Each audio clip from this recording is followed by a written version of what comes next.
अर्जुन ने पूछा, जो आपकी सेवा में सदैव तत्पर रहते हैं या जो अव्यक्त निर्विशेष ब्रह्म की पूजा करते हैं, इन दोनों में से किसे अधिक पुण्य सिद्ध माना जाए? श्री भगवान ने कहा, जो लोग अपने मन को मेरे साकार रूप में एकाग्र करते हैं और अत्यंत श्रद्धापूर्वक मेरी पूजा करने में सदैव लगे रहते हैं, वे मेरे द्वारा परम सिद्ध माने जाते हैं। लेकिन जो लोग अपनी इंद्रियों को बस में करके तथा सबों के प्रति समभाव रखकर परम सत्य की निराकार कल्पना के अंतर्गत उस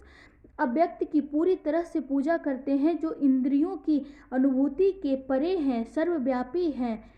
अकल्पनीय हैं,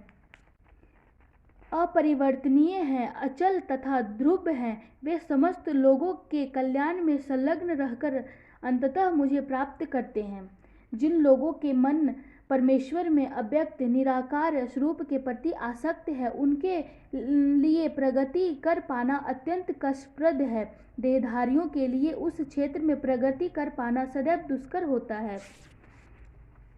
जो अपने सारे कार्यों को मुझ में अर्पित करके तथा अविचलित भाव से मेरी भक्ति करते हुए मेरी पूजा करते हैं और अपने चित्तों को मुझ पर स्थित करके निरंतर मेरा ध्यान करते हैं, उनके लिए हे पार्थ, मैं जन्म मृत्यु के सागर से शीघ्र उद्धार करने वाला हूँ।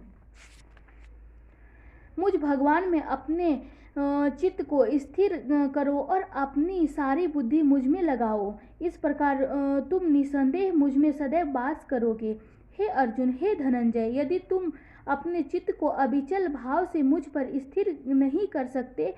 तो तुम भक्ति योग के विधि विधानों का पालन करो। इस प्रकार तुम मुझे प्राप्त करने की चाह उत्पन्न करो। यदि तुम भक्ति योग के विधि विधानों का भी अभ्यास नहीं कर सकते तो मेरे लिए कर्म करने का प्रयत्न करो, क्योंकि मेरे लिए कर्म करने से तुम पूर्ण अवस्था सिद्धि को प्राप्त होगे।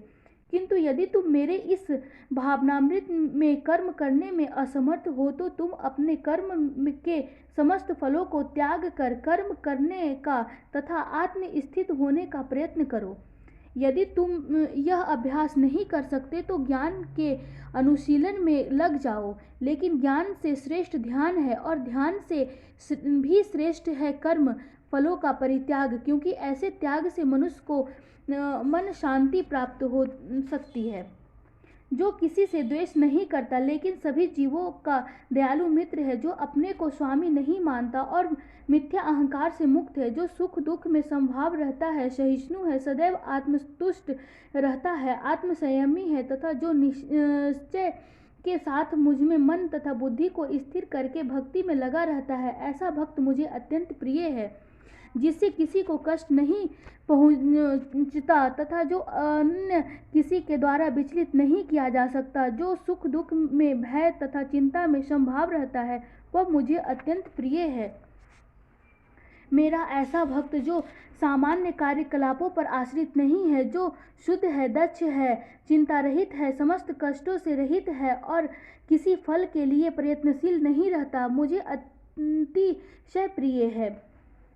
जो न कभी हर्षित होता है, न शोक करता है, जो न तो पछताता है, न इच्छा करता है तथा जो शुभ तथा अशुभ दोनों प्रकार की वस्तुओं का परित्याग कर देता है, ऐसा भक्त मुझे अत्यंत प्रिय है। जो मित्रों तथा शत्रुओं के लिए समान है, जो मान तथा अपमान, शीत तथा गर्मी, सुख तथा दुख, यश तथा अपयश में संभाव रहता है, जो दूषित संगति से सदैव मुक्त रहता है, जो सदैव मौन और किसी भी वस्तु में से संतुष्ट रहता है, जो किसी प्रकार के घर बार की परवाह नहीं करता, जो ज्ञान में दृढ़ है और जो भक्ति में संलग्न है, ऐसा पुरुष मुझे अत्यंत प्रिय है। जो इस भक्ति के अमर पथ का अनुसरण करते हैं और जो मुझे ही अपना चरम लक्ष्य बनाकर श्रद्धा सहित पूर्ण रूपेण संलग्न रहते हैं, वे भक्त मुझे अत्यंत प्रिय हैं।